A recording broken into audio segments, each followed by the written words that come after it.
Sup you beautiful people. Hope you've had a fantastic day. Welcome back to another new episode of What If Naruto Was a Sage Among Wizards. If you guys enjoy this what if, comment down below and let me know. And go ahead and check out other what ifs in the channel after watching this video. Don't forget to subscribe and leave a like, and also share this video with your friends. Before we get into it though, check out Bilibili Comics. Bilibili Comics is the official trusted place to read hit exclusive series from top creators. Bilibili Comics is a great online webtoons and webcomics reader among all reading apps. Enjoy the best new comics, manhwa, and exclusive webtoons on Bilibili Comics. Download the app now and jump right into it. The link is in the description. Now let's start this video. Fred Weasley glanced around the Gryffindor common room with amusement. Most of the students had slowly wandered off for their beds over the course of the Welcome Back to Hogwarts / Harry Potter is in Gryffindor party. But there were a few of the older students who apparently preferred drinking themselves into a stupor and passing out wherever they lay at the time. It had been a little concerning at first. This was the first year that Fred and his brother had been able to sneak various alcoholic drinks and other necessary party treats into the castle. And although them being the ones supplying most of the party supplies provided all kinds of opportunities for pranks, it also worked through their supplies with alarming rate. However, just as they began to worry at just how much some of the 6th and 7th years were drinking, and how totally they were willing to ignore the minor prank effects that came with it, Harry Potter himself had come to the rescue. Everyone knew that the Potters had plenty of money, but it had been very nice of him to offer to provide whatever money was needed for future party supplies, as long as they would be the ones to actually obtain them. For that matter, Harry seemed a nice bloke all around. Of course he had the supreme self-confidence in his movements and words one would expect from the savior of the wizarding world, but he didn't seem arrogant about it like Fred had feared. He hadn't looked down on any of them as lesser beings or expected them to serve him or anything like that. He had only known Harry for a few hours so far, so he might not have the full picture, but so far the kid had seemed a pretty down-to-earth friendly person, and he certainly enjoyed a good laugh. In a couple years, Fred might see if George wanted to try and induct young Harry into the noble art of pranking. He clearly already had a decent sense of humor, and had even helped defuse a few situations from those who didn't appreciate having their hair or skin change colors, or being forced to dance a jig. It wasn't like they had pulled out any of the really serious stuff. Those sorts of pranks were strictly reserved for Slytherins. But some people just couldn't take a joke. Potter didn't have a problem with that though. He had actually seemed to have a way of convincing the victims of a prank to laugh along with others, rather than get upset about being laughed at. A much better result all around. Harry did seem to have an uncanny ability to avoid himself being the target of their pranks though, which was a good sign in a budding prankster. Someone who could recognize a prank coming was someone who could plan one himself. The first time had been when he had avoided a prank pastry they had sent his way. It might have just been coincidence, or him not liking that kind of pastry, if that was the only incident of his kind. At the time, they hadn't thought anything of it. Then he had casually dodged a jinx sent at his back, and given a playful wink at them for the attempt. That had been impressive, but really nothing that shouldn't have been expected of the boy who lived. But the third that one was the one that confused Fred. They had seen him drink a cup they knew was potioned, with absolutely no effect. And the kid had just laughed at them when they gave up trying to figure out how he did it, and asked him. Yes, the boy definitely had potential. But for now Fred nudged George awake. The last conscious person in the common room had finally dozed off, or passed out, depending on how polite you were being about it. The two of them had tried a little fire whiskey, but it mostly stuck with butterbeer. Being sober enough to successfully complete pranks was far more interesting than drinking until they fell over. Besides, it was the perfect time to do an initial investigation of that third-floor corridor. They could be the first to see what Dumbledore was hiding. And the party made a pretty good alibi too. If they were asked about it later, there were a dozen people who could attest that they were passed out in the common room. After all, Fred had learned long ago that a lie that made the liar look bad was far more likely to be believed. That was true for everyone, but it was especially true when concerning the Weasley twins, given the fact that every adult who knew them would keep digging until they came up with some sort of wrongdoing. Start with the drinking, and people wouldn't look any further. Come on George, Fred whispered to his brother as he headed towards the exit from the Gryffindor common room. As he walked, he carefully slipped out of a pocket in his robes what looked like a blank piece of parchment until he whispered the words, "I solemnly swear that I am up to no good," as he tapped it with his wand. The Marauders map, as the parchment was revealed to be, was truly a marvel, for it revealed a detailed map of the entire Hogwarts castle, as well as the movements of everyone who resided there. Fred and George still had no idea how it worked, but were determined to figure it out by the time they graduated. A quick glance at the map revealed no movement in the hallways, so Fred gave a small nod to his brother, as George approached and slipped out of the now open doorway with him, putting the map away once more at the same time. The hallways of Hogwarts were deserted, but that was to be expected after 2 o'clock in the morning. From prior years' experience, Fred knew that Filch would occasionally patrol the slate, but all the prefects and other teachers would be long asleep in their beds. On the other hand, while the chances of getting caught were reduced, the penalties tended to be much higher as well. Being out less than an hour after curfew tended to result in a detention and a few points lost. But being out this late would have McGonagall coming down hard, even if she didn't know what they were up to. Which was why the two brothers remained silent as they crept through the hallways towards the forbidden third-floor corridor. Though why the third floor, Fred would never know. There were entire wings of Hogwarts that were almost never used, but the third-floor corridor, which Dumbledore had so temptingly forbidden this year, was the standard location for the Defense Against the Dark Arts classroom. Every student from second year up knew their way around that corridor quite well.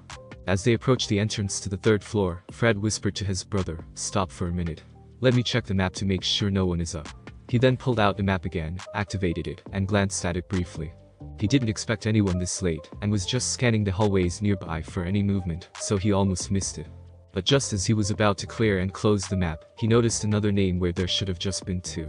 In a clump in the middle of an abandoned hall just short of the door leading to the third-floor corridor were three names. It took a few seconds for that to really process as he just stared at the extra name, which according to the map, was less than a dozen feet from him and his brother. But finally what that name meant worked its way through the impossibility of it being there in his mind, and he spun around and called out, "Harry Potter," to the shock of his brother. But his brother was even more shocked when a rather sheepish-looking Harry Potter stepped out from behind a set of armor the twins had walked past less than 30 seconds before. Hey guys. How are you doing tonight?" Harry asked with what might have been a charming grin to anyone else. But Fred had attempted that exact grin too many times to fall for it himself. "Hi Harry." Fred began, and George picked up. "Just out for a walk." "How about you?" Fred finished.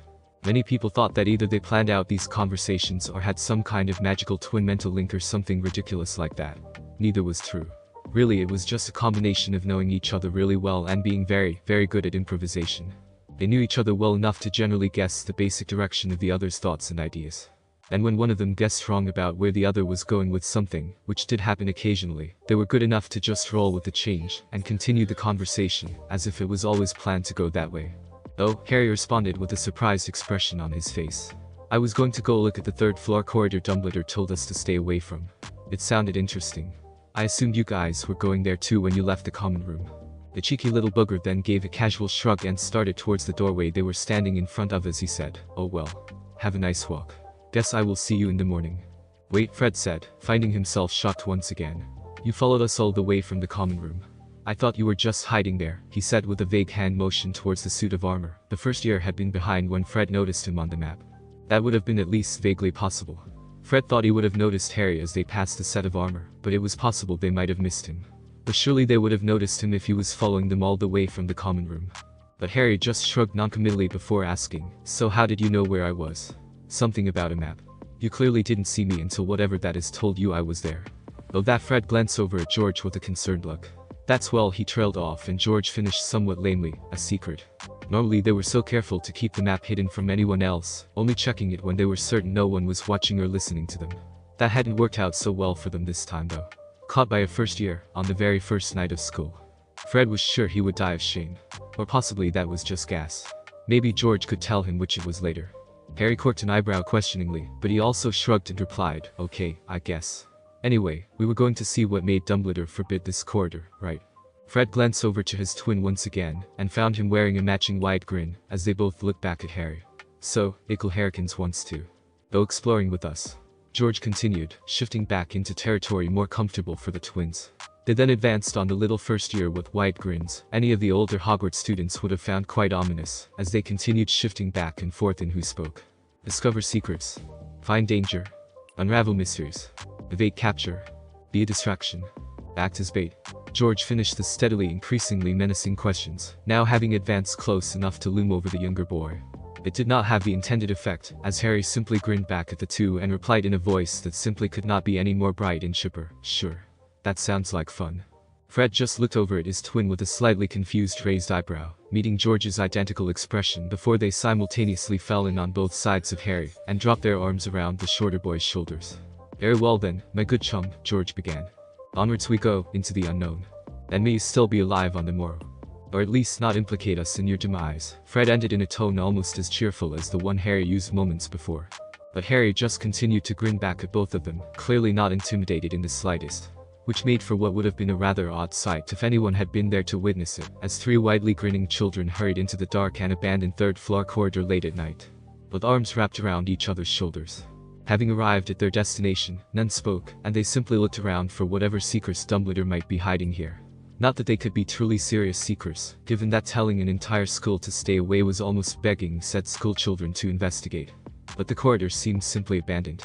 Fred knew it well from going to Defense Against the Dark Arts for 2 years, so he assumed he would have noticed anything significantly out of place. But all he saw was an empty hallway and a few dusty rooms. Or that is all he saw until they reached the closed doorway at the end of the corridor. Both Fred and George paused at this point to examine the doorway, carefully looking around for any signs of traps or any sort of monitoring. But before they could make more than the most cursory examination, Harry slipped out of the grasp and darted up to the doorway to yank on the handle, totally ignoring their simultaneously harshly whispered, "No, wait." But fortunately the door didn't budge. Not that this changed Fred's annoyance. There was a certain way in which these things were done. The twins had plenty of experience from similar explorations in the past. There was a reason Dumbledore looked at 2/3 years when he explained about the Forbidden Forest being forbidden. And jumping forward to yank open closed doors in forbidden areas wasn't the way to do it. After all, there was also a reason they were still alive after taking so many trips into the Forbidden Forest as first and second years that even Dumbledore was aware of it. And caution was especially important when Dumbledore said that certain death awaited those who ventured here. Not even the Forbidden Forest got such a strong advertisement, and there were all kinds of ways to get yourself killed very quickly there if you were not careful. This was clearly something Harry had no understanding of, because by the time the twins had taken slow sighs of relief at Harry's failure to open the door, the boy had pulled out his wand from somewhere. It must have been one of those fancy quick-release wrist holsters, because the wand seemed to just appear in his hand. But still, without listening to their earlier urges for Harry to wait, he jammed the wand directly into the keyhole and twisting it, causing a quiet click which was rather ominous for all its almost inaudible nature. This time the Fred's exclamation of, "Wait, stop," was not in a whisper. George was still a bit too shocked to say anything, but he did jump forward with Fred to grab Harry before he could pull the door open. Unfortunately, they pulled Harry directly away from the door. The door which Harry was still holding the handle of. A door which opened out into the hall in the direction they were pulling Harry. When the door swung open rather forcefully, given the strength of the twins' combined pull, both froze. This was a very, very different situation than their normal careful and guarded exploration of the unknown. But while they were staring into pitch black of the room beyond the now open doorway, Harry took advantage of their shock to slip away from their loosened grasp and hurry through the doorway. They both probably would have found the desperately quiet screams for Harry to come back quite humorous in other circumstances. But in these circumstances they were far more concerned with the fact that the floating blue ball of light Harry had produced somehow was showed a massive three-headed dog very much awake and aware of their presence, and not pleased with it, if his slow growling meant anything. But as much as their own senses of terror had already spiked in this new and unexpected situation, they quickly found that things could still get worse when Harry's response to this new sight consisted of an exclamation of "Cool. Look at that," and taking a step forward. And then the growling, which had been growing steadily louder as Harry moved towards the great beast, abruptly cut off with startling suddenness, replaced with a soft whimper. All either of the twins could see was that Harry was just looking at the giant dog, so this unexpected change was just as strange to them as Harry's apparent insanity. But even that shock was beaten when Harry finally reached the Cerberus, and stretched up to scratch it behind the ear of its middle head. More importantly, this meant that the dog's giant muzzle, large enough to literally bite an 11-year-old in half, was pressed against his chest, and the right head was looking directly at his unprotected back. And yet it didn't attack. As Harry continued to scratch, he murmured, "Well, you're a good boy, aren't you?" "Yes, you are. Such a good doggy." In the exact tone generally reserved for 6-inch tall puppies, rather than 8-foot tall monsters. But instead of doing what would make sense in a rational world and immediately killing and eating Harry, its tail started wagging quite vigorously as its body loomed over the comparatively tiny Harry Potter. This was finally enough to shake the twins out of the state of astonished horror, which had virtually consumed them for the past minute. So Fred turned to George and quietly whispered, "Am I dreaming, George?" "Well, I don't think you are dreaming," he responded just as quietly. "But I might be. What do you think?" Fred shrugged in reply. "I don't think you are dreaming either if I'm not. This is weird though, right? I haven't suddenly gone insane or anything." Well, George hesitated. "No more insane than normal, I suppose. Do you think it is just tame? Maybe just looks scary, but is actually very friendly." "It's a Cerberus. I remember hearing about those from Chorley. They are not supposed to really be tameable. They make good guard dogs in that they will tear anyone who comes close apart, but no one really uses them, because that anyone includes the person who put the Cerberus there. They are only supposed to respect and leave alone things bigger and stronger than them. So dragons and the like, I suppose." Fred cocked his head to the side and squinted, trying to remember everything Charlie had mentioned about them. But maybe someone figured out how to control them. Think we should check it out. After a short hesitation, George said, "Sure, oh brother of mine. You first." "Oh, I couldn't possibly. I'm the pretty one." "No, that was me, remember?" "Alright, you are." But still Fred hesitated, not quite willing to take those steps which would put him within range of those massive, flesh-rending jaws, regardless of how docile it seemed. But his hesitation was interrupted as Harry turned back at him, not stopping his scratching as he did so, and called out, "Are you guys putting on that show for me, or are you really like that one by yourselves?" He sounded honestly curious, and not at all concerned by the fact that he was now not looking at any of the three massive heads, which could decide to tear him to pieces at a moment's notice. This was enough to reassure Fred, so he took a deep breath and started walking forward as he said, "I have no idea what you are talking about, Harrikins." "That's a scary thought," Harry replied dryly. George just snorted. "That's the thing you find scary?" Harry blinked in surprise and frowned in a confused manner. "What else would I be scared of?" After a short pause, the Cerberus butted his head into Harry's chest, knocking him back a couple steps, apparently wanting him to move his scratching to a different area. This did seem to remind Harry that a veritable machine of death was literally rubbing against him at this particular moment though. So his eyes widened as he continued, "Oh, you mean him? Nah, he's a good doggy." At this, he turned back to the beast and started scratching more enthusiastically once again. The change came very quickly. At least as fast as when the Cerberus had originally switched from growling threateningly to whimpering subserviently. One moment the middle head was panting in satisfaction at the thorough ear rub he was receiving, and the other two heads were just looking on with mild curiosity, and ignoring the two red-headed twins. The next moment, the left head apparently decided to make a meal out of Fred, and lunged forward with shocking speed. It was so fast, in fact, that Fred couldn't even do anything other than freeze in terror. Harry though moved with what had to be at least equal speed. Fred wasn't actually watching him at that particular moment though, given that a gaping maw was rushing towards him, and that took most of his attention. But the moment before the Cerberus's teeth reached him, Harry appeared just in front of him and reached into the monster's mouth to grab hold of one of the canines. And despite the fact that his hand didn't even reach all the way around the tooth, he used that as a handhold to twist the head to the side and into the ground hard enough to shake the floor slightly. And with that, the other two heads of the Cerberus dropped down to the ground, and all three began to whine piteously, as Harry started scolding the creature like a puppy who made a mess in the living room. "Bad doggy. Bad. He isn't food. You shouldn't try to eat him. That's bad." Fred used this time to scurry back to his brother outside the room, and well out of the range of any of the heads, should they decide to try and make a snack of him once again. After another 30 seconds of scolding and of the twins looking on in awe, Harry let the left head up and started softly scratching it under its jaw as he looked back at the twins. "Sorry about that, he seems to think you are food for some reason. You probably shouldn't come here again without me in the future. Sometimes it takes a few times for puppies to learn, and that wouldn't really be good." Yeah, that wouldn't be good at all. "I don't think we will be coming back here at all though, after tonight," George stated slowly. Fred was still in too much shock to say anything. Harry shrugged and gave a pat to the head he had been scratching before pushing it back away from him, as he walked out the door and pushed it closed again. "Well, that works too, I guess. Anyway, thanks for letting me come with you to check out the third-floor corridor. It was pretty exciting. You will have to show me all the good spots in the Forbidden Forest sometime." "Yeah, right. Maybe sometime," Fred finally responded, his tremors subsiding to manageable levels. "Okay. Well, I'm going to go explore the castle some more tonight. I will see you guys in the morning, I guess." "Yeah, sure. Just watch out for Filch and Mrs. Norris," George replied a little uncertainly. "She can be kind of mean." "Okay, I'll keep an eye out for them." "Thanks for the warning," Harry called out over his shoulder as he walked away, leaving the two twins in a rare state of speechlessness, standing alone in the third-floor forbidden corridor. A long silence passed before Fred finally broke in, so that was he trailed off, not quite sure of how to describe the long series of insane events which had just taken place. But George seemed to understand, as he replied, "Yes, it definitely was. Very much so." Another silence followed, though not quite as long. "So," Fred asked, "ready to head back, I suppose?" He quickly pulled out the Marauder's map, while he asked the question to glance around for any movement, finding none except for the mark that indicated Harry Potter had already made it up to the 5th floor. A few minutes later, as they walked through the darkened but familiar hallways of Hogwarts, George slowly asked, "So do you suppose that all those ridiculous Harry Potter stories might be true after all? You mean the ones in which Harry kills a rampaging werewolf at 4, slays an entire coven of vampires at 6, and tames a wild dragon to serve as his mount at 7? Fred took a moment to consider it. That does seem a little too close to what happened tonight for comfort.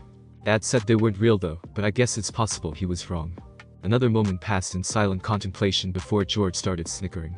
"What?" asked Fred. Ginny is going to be so mad that we got to be part of a Harry Potter adventure, and she didn't. Fred started snickering at this thought too. So what do you think the best way to gloat would be? Should we start sending letters now, or should we wait until we are in person at Christmas to let her know what she missed? Oh, that's just mean, Fred. George cocked his head to the side in thought. But we should definitely start hinting at it in letters now. Let the anticipation of the full story build up over the months. I think that would have the biggest impact. She'll go mental. And Mum might end up a little barmy too, having to put up with her complaints over not being here. So 2 for the price of 1, huh? Fred laughed again, the world returning to normal as he bantered and plotted with his brother. Or perhaps the sense of normalcy had more to do with the fact that Harry Potter wasn't around anymore. Eventually the laughter died down, and Fred said, "Should be a fun few months. And there is always next year if she is really determined to be part of her own Harry Potter adventure. Assuming she can ever work up the courage to speak to him anyway." The morning seemed to come especially early for Harry. It was possible that might have been at least partially because he didn't go to bed until after 4 in the morning. But Harry could operate on 3 hours of sleep for quite a while, before it really started to negatively impact him. For that matter, he could go about a week with no sleep at all without any significant loss of focus, though it started getting pretty annoying after a while. Still, chakra really was a wonderful thing, especially when you had it in truly enormous quantities. And anyone who said that the ability to breath fire or move at superhuman speeds, with the best part of being able to use chakra, never had a chance to laugh at their barely conscious roommates, as they stumbled into doors, after only receiving those few hours of sleep without the benefits of chakra. Ron in particular didn't seem very appreciative of his amusement though. But Harry didn't let that bother him, so he just waved over his shoulder and called out, "I'll see you guys in the Great Hall," as he hurried down the stairs into the common room.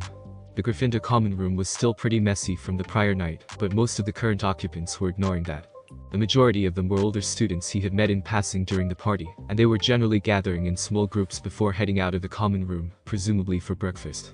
The only exception was also the only other first year already down in the common room. Hermione Granger seemed to be spending her morning alternating between reading the rather thick tome on her lap and looking around with obvious disapproval at the signs of the previous night's excesses, which she had gone to bed far too early to have been a part of. "Hey Hermione," Harry said with a smile and a small wave as he headed in her direction. Of course this just focused her obvious ire on him, rather than the mess that had been left in the common room. "Harry," she exclaimed, "you really shouldn't have encouraged them to throw a party like that. According to Hogwarts a history, it was against all kinds of school rules, and I think a few laws too. And if that wasn't bad enough, it was the night before the first day of class. Now people are going to have to go to their first classes of the year exhausted or even hungover," she whispered harshly with an accompanying glare at one student a few years older than them, who was clearly wincing at the light in the common room. Not that the boy paid any attention to the glare, or even noticed it for that matter. He clearly had other things to concern himself with. And if he had been paying attention, he probably would have, like Harry, focused more on Hermione's feat of giving that entire tirade without taking a breath, rather than any ineffectual scolding. Hermione just continued with her little rant though. "We should have been reading through the first few chapters of our books again, or at least sleeping to make sure we are well rested for class. Not staying up unreasonably late and partying." She said the word with an impressive amount of scorn for an 11-year-old. So much so that Harry was barely able to catch himself from bursting into laughter. That probably wouldn't have gone over well. Instead, he just shook his head and waved for Hermione to follow him. "Come on Hermione, let's go to breakfast. We can talk on the way." "Oh?" Her eyes widened and she seemed frozen in surprise at the invitation for a moment, before she pulled herself together and flushed slightly, as she quickly stuffed her book into her bag and stood. "Okay Harry," she answered in a softer tone. They were silent for the few moments it took to walk out of the common room through the portrait entrance. And it wasn't one of those comfortable silences either. Actually, it was pretty awkward. Harry just ignored that and started talking once they were walking through the hallways. "Hermione, first of all, as I understand it, there is a potion to cure any hangover anyone might have. And there is even one to give energy if someone is really so exhausted they can't focus. So any students really suffering can just go to the school nurse, I guess." He gave a casual shrug and continued, "Well anyway, they can get fixed up in just a couple minutes. Besides, even if that wasn't true, this is just the first day of classes.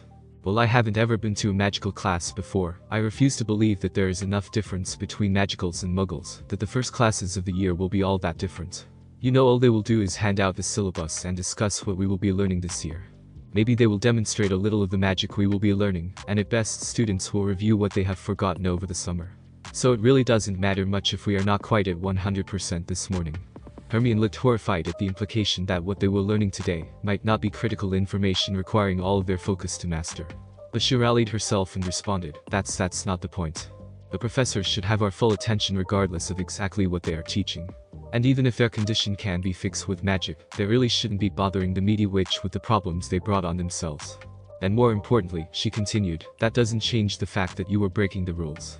Why, you could have all received attention on the very first night, before classes even started. Harry just gave a shrug which virtually radiated his total lack of concern. Yeah, possibly. That is our choice to take that risk though. I can't imagine that any student at the party last night didn't understand that we would probably get in some trouble in the unlikely event of Professor McGonagall deciding to drop in on us at 1 in the morning.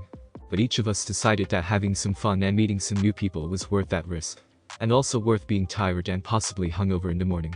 No one other than possibly ourselves were hurt, so that was our choice to make. Besides, there wasn't even enough alcohol there for anyone to drink enough to get dangerously drunk even if they wanted to. Not even with the pretty low alcohol tolerances of a bunch of teenagers. Hermione opened her mouth to respond, probably angrily if her expression was anything to go by, but Harry quickly continued before she got a chance. Look, you are clearly someone who cares a great deal about following all of the rules whenever possible. At her hurt expression, he quickly continued to reassure her, and there isn't anything wrong with that. Really, there isn't, though some people will probably tell you there is. The world needs people like you at least as much as it needs people like me, who have a certain casual disregard for the rules when necessary. He gave a thoughtful expression and tacked on, or entertaining. That last comment didn't seem to reassure the girl, so he hurried on with, even Gryffindor, which seems to largely share that attitude of seeing the rules as more of a general guideline than a hard and fast line not to be crossed. But if you want to follow the rules, that should be your business. Other people should be allowed to make their own choices, as long as they are not hurting anyone. Hermione was clearly now thinking about what he said now, rather than just reacting in anger, but it was just as clear from her frown that she still didn't like it or approve. But the rules are there for a reason. Someone didn't just randomly come along and decide how things should be, just because they felt like making the students unhappy. The rules are there for our own good. So they should be followed by everyone, not just those who happen to agree with them. Harry nodded, which made Hermione start to smile, but then he said, well, it's a good point, but not really realistic. First, because not all rules are really for our own good.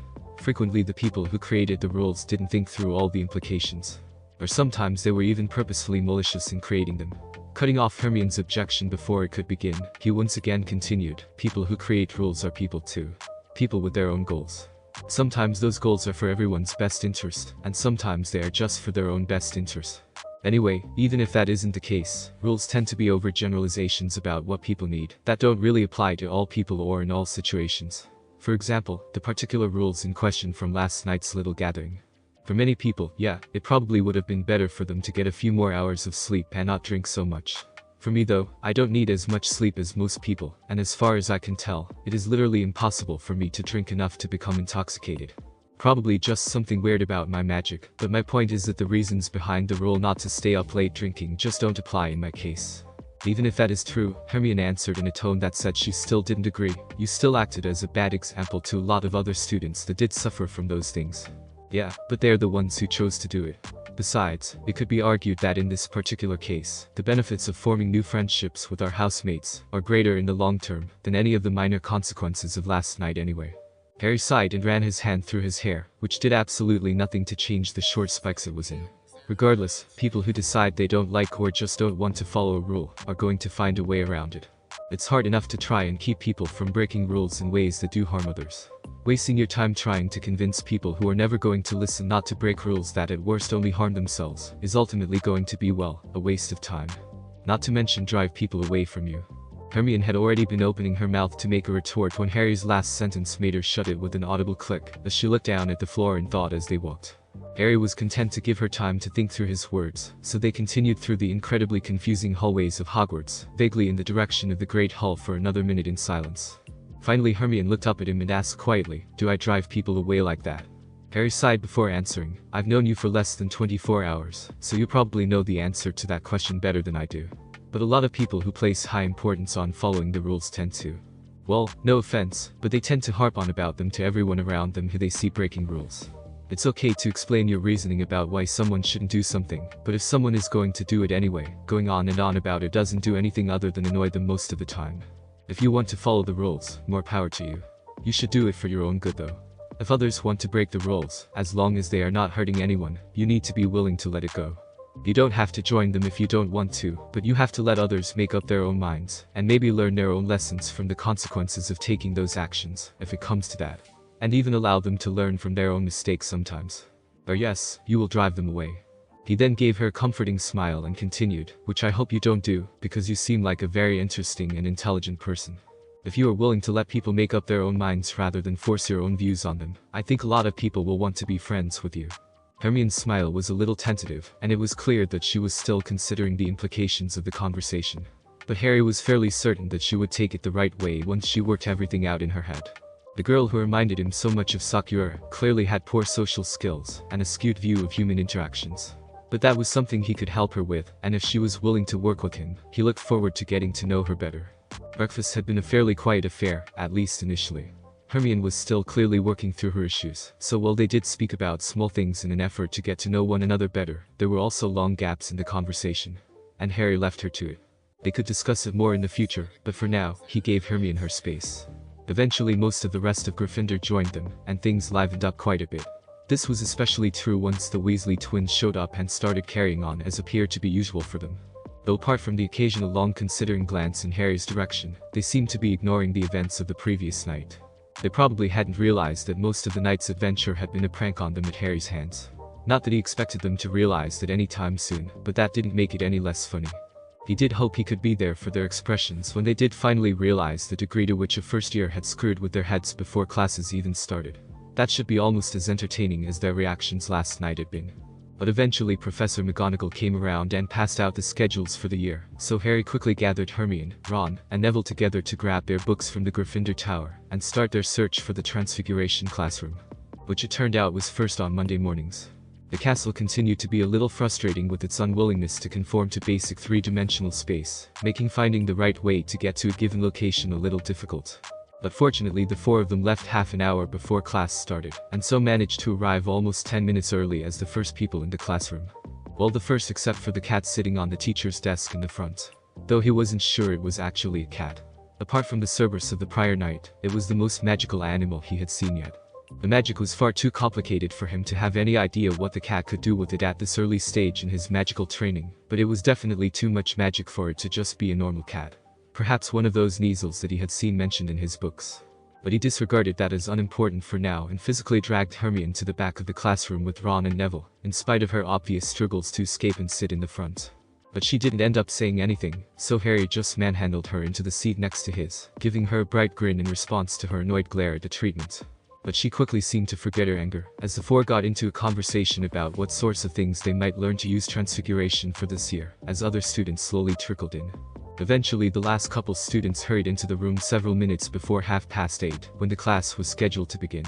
Once the last student had taken his seat, everyone began looking around for Professor McGonagall.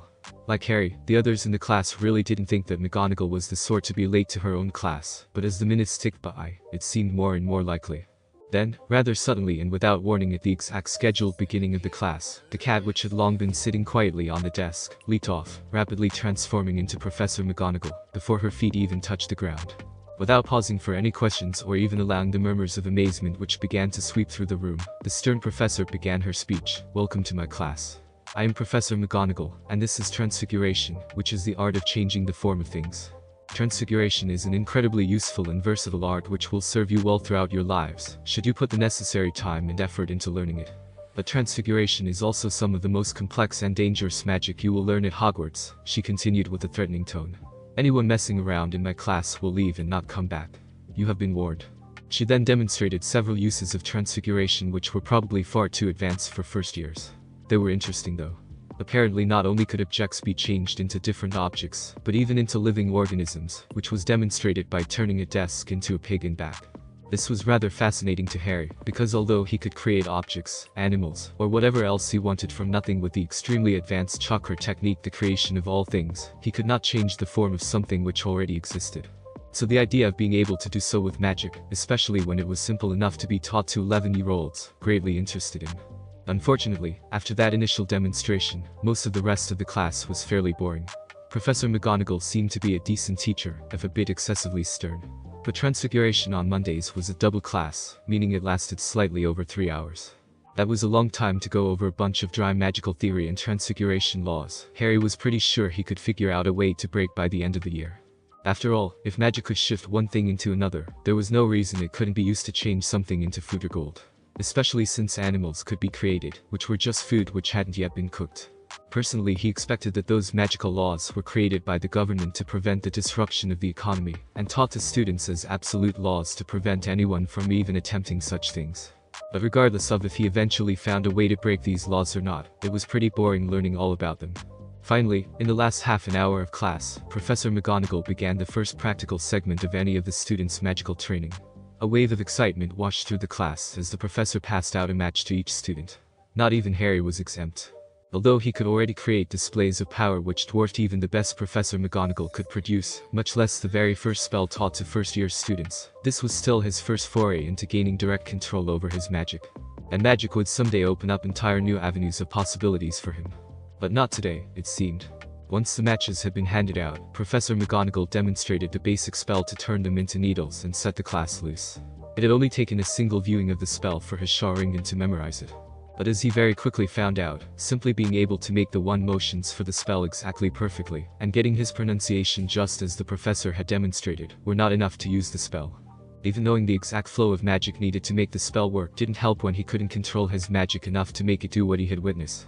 So instead of ending up with a small needle, he ended up with a rather large explosion, given the size of the match he started the exercise with.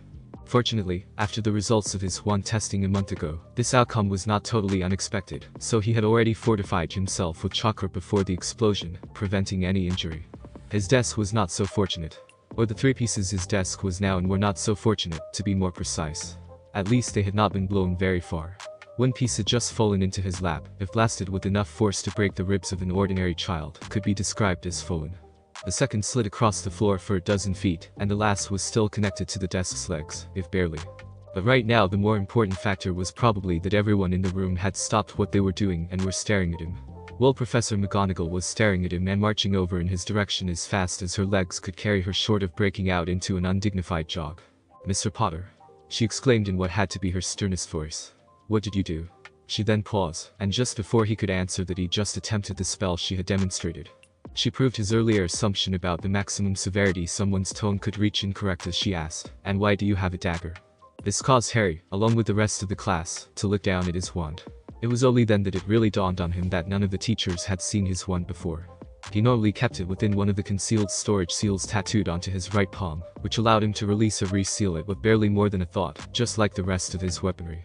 And because he was so used to carrying around all kinds of various sharp metallic objects, one more hadn't really seemed unusual to him.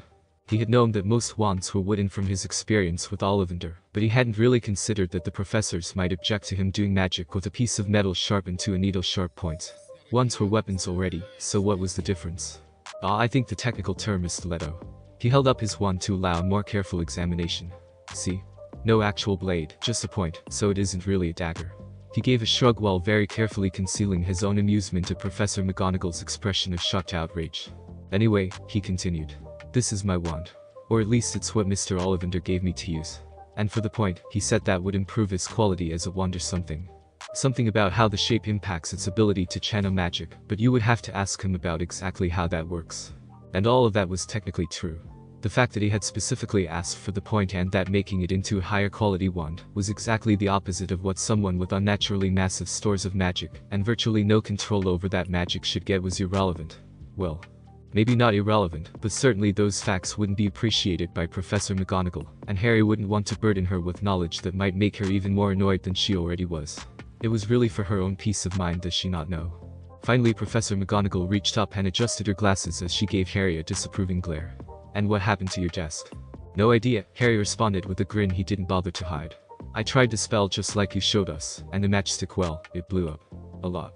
With a very put-upon sigh, Professor McGonagall waved her wand, making the desk reassemble itself, before placing another of the matchsticks in front of Harry. "Very well then. Please attempt to not cause any more explosions today, Mr. Potter." To Professor McGonagall's great dismay, that wasn't even the largest of the many explosions which would follow. Harry was grinning as he left the Transfiguration classroom to head back towards the Great Hall for lunch. In spite of some mild disappointment that he hadn't managed to gain any measurable control over his magic, it wasn't particularly surprising at this early point in his magical training, given his immense magical reserves.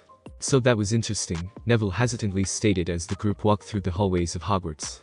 Yeah, I don't think Professor McGonagall likes me much, Harry replied as he scratched the back of his head abashedly. I'm not sure why. I didn't fall asleep in class or anything. Not even when the lecture got really boring. Hermione had been fuming since well before they walked out of class, and she could clearly hold it in no longer. You disrupted the entire class. No one else was able to focus on getting the spell to work because you were too busy blowing up your desk. And the floor that one time too. Don't blame me, Harry replied defensively. She told me to try again. She also told you not to cause any more explosions, Hermione ground out through clenched teeth. Ron, with what was starting to appear to be a normal lack of foresight for him, decided to break into the conversation at this point. With a friendly pat to Harry's shoulder, he exclaimed, I thought it was amazing, mate. Especially that time you got the entire top of the desk to go flying almost all the way across the room. You even almost hit Professor McGonagall with that one. She really did not take that well, did she? Harry chuckled along with Ron at this, but it proved to be an unwise comment, as it swiftly brought Hermione's wrath down on Ron. Turning to face him, she continued her rant. It was not amazing. It was destructive, and a huge disruption. Some of us were actually trying to learn magic, rather than waste our time watching Harry blow his desk cup over and over again. Hey. That's not fair, Harry interjected. It's not my fault Professor McGonagall told me to keep doing it, and she is the one who kept giving me matchsticks, I think because she was trying to figure out what I was doing wrong. But it wasn't like I was trying to screw the spell up. The fact that I'm awesome even when I can't manage a spell correctly is hardly my fault. Hermione just gave a slight growl and turned away with a scowl. Though she did at least stay with the group rather than stomping off, which Harry counted as a win. Since the first Transfiguration class of the week was a double, that made it the only morning class on Mondays. So the group quickly headed back to the Great Hall for lunch, which passed relatively peacefully until Draco Malfoy decided he needed to come join Harry at the Gryffindor table. So Potter, he sneered as he approached their table with Goyle and Crabbe. I hear you were quite pathetic in Transfiguration. I don't know why everyone is so surprised. I could have told them that you were all talk. Harry rolled his eyes with obvious contempt before responding, well, if it isn't Mr. Bad Faith himself. Did you need something? Malfoy sputtered incoherently for a few seconds before finally recovering. He seemed to force himself to take a slow breath to calm himself before speaking, though his normally pale cheeks remained slightly flushed with anger, if you couldn't otherwise tell from his fairly obvious glare. I just came over to point out what some of us already knew, Malfoy scoffed. That the boy who lived isn't so special after all. You probably only got into Hogwarts in the first place because of your fame anyway. Once everyone learns how pitiful you really are at magic, you're sure to get thrown out. Ron and Neville were both clearly fuming at Malfoy's words, and even Hermione had a growing frown, though she had also shrunk in on herself slightly at the schoolyard bully's words. Probably based on long experience having to deal with people like him, unfortunately. But before Ron or Neville could respond angrily and counterproductively to Harry's efforts to belittle Malfoy, he smirked back at the boy and quite calmly responded, oh really, Bad Faith. Everyone else in Transfiguration tried and failed to learn how to turn a matchstick into a needle. I learned how to make explosions at will, apparently. Is it just me, or does that seem better to you too? So if you are done being jealous of me being so awesome, why don't you scurry along and find someone else to annoy? Why you Malfoy trailed off, apparently not quite sure how to respond to someone else speaking so condescendingly to him. But after a few seconds he yanked out his wand and continued in a furious tone, how dare you speak about me like that?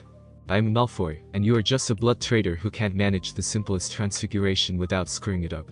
Harry's lips twitched in amusement at Malfoy's attempt to intimidate him, but he managed to hold his laughter down. What was that, Bad Faith? He asked, barely preventing the amusement from leaking into his tone, and instead just making it sound like an honest question. Oh, I see. You wanted me to show you what I learned in Transfiguration today, wasn't it? He unsealed his own wand, and casually pointed it vaguely in the direction Malfoy was standing, causing the blonde-haired boy to shift slightly away from him with a suddenly nervous expression. But the Slytherin quickly rallied and gave what was at least a fairly strong front to conceal his fear. It's not like you could do it with anything other than a matchstick anyway. And stop calling me that. I'm a Malfoy, and you will respect me as I deserve.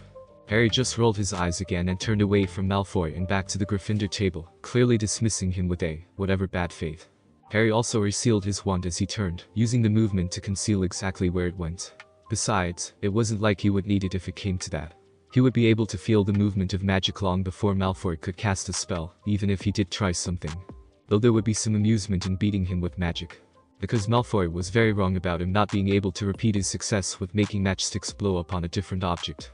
while the control needed to perform any sort of transfiguration remained far beyond him at the moment. He had seen not only the magic used to change a matchstick into a needle, but also several other transfigurations McGonagall performed as an introduction into what transfiguration was capable of.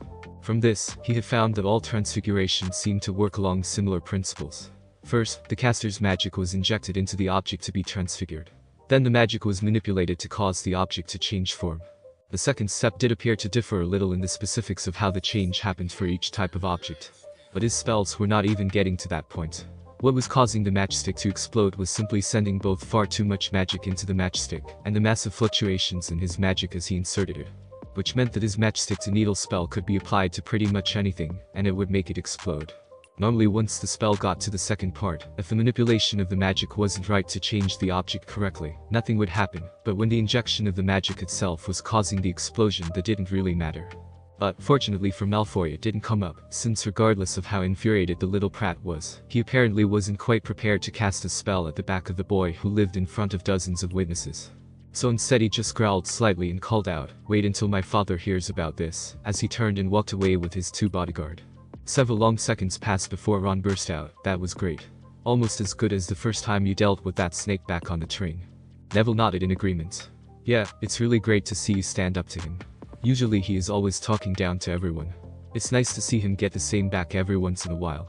Harry just grinned and slapped Neville on the back, clearly taking him off guard as the pudgy boy flinched away, but then gave a tentative smile back to Harry as he listened. "Hey, you can do it too.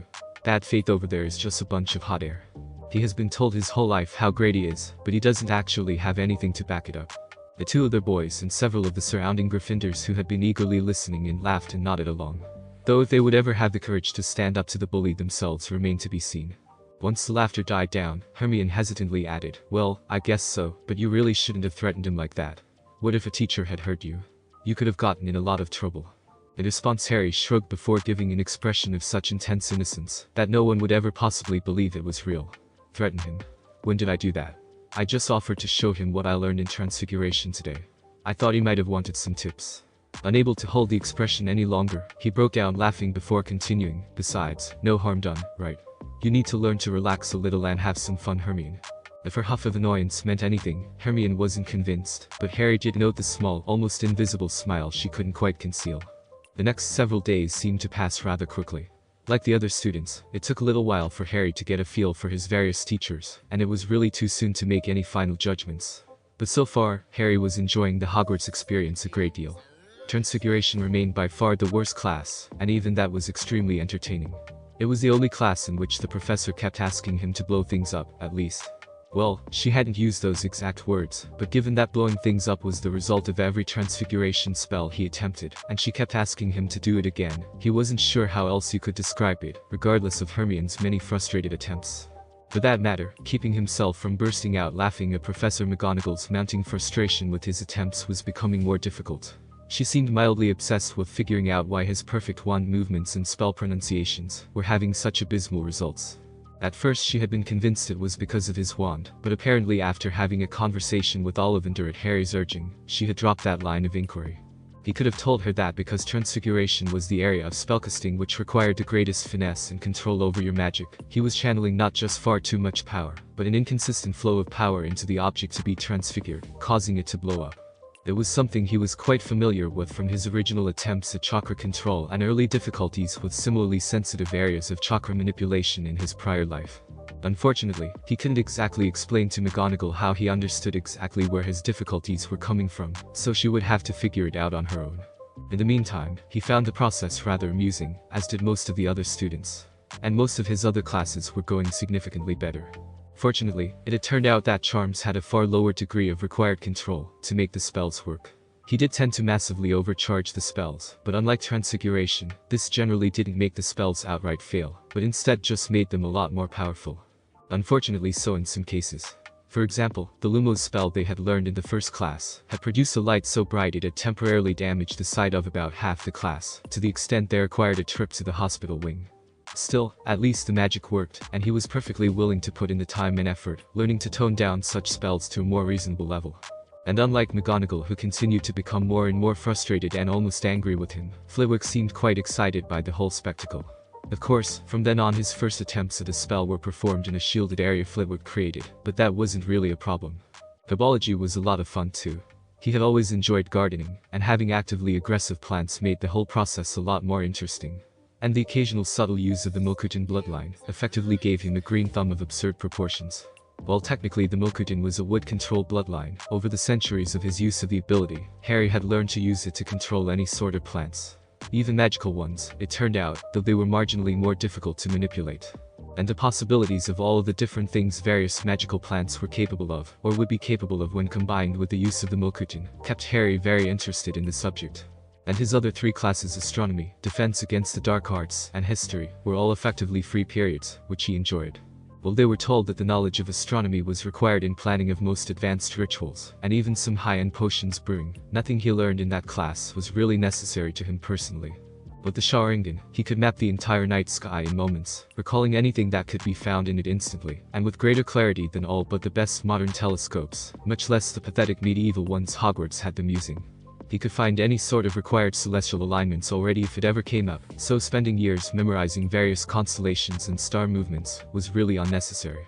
At least Professor Sinistra seemed fine with him leaving early after the couple minutes it took for him to fill out that night star chart. Well, she let him go as soon as she got over her amazement that he had completed an assignment meant to take an hour without even using his telescope. Defense against the dark arts was the area of magic that Harry was by far the least interested in. He already knew how to kill people more effectively than any school would ever teach. Adding magical methods seemed relatively unnecessary. He was far more interested in the other things magic could do than in the ability to throw some pointless curses around. Apart from possible pranking applications, he really couldn't see much point in most of it. And even those potential pranking applications were for the most part rather childish, though he would still plan on learning them eventually. Fortunately, the teacher was totally useless, and Harry could safely ignore him to work on more interesting things during class, such as his continued studies into ancient runes. And history of magic was best of all. Not only did he not need to pay attention in class, but the ghost who taught the class apparently didn't even notice if you actively slept right in front of him. It was practically ideal. Eventually Harry would probably just start sending shadow clones to those classes. There wasn't any point in him attending when he could be working towards greater, or any, control over his magic, as well as the regular ongoing physical training he continued to put himself through.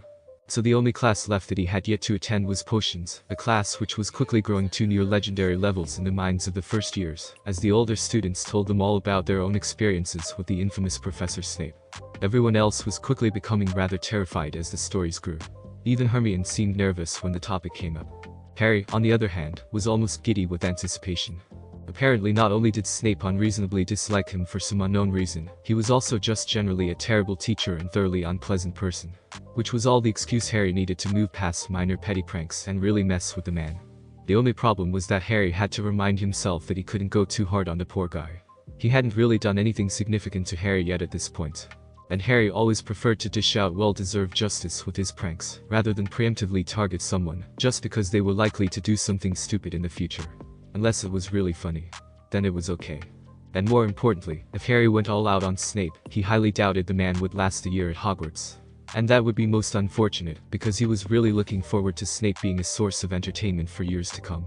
Still, even limiting himself to a more reasonable level of vindictiveness for the time being, tomorrow was going to be fun.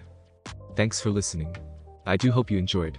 If you want the next part of this video, like, subscribe and comment down below, and turn on the bell notification. And also check out other videos that I have created and enjoy. See you in the next video.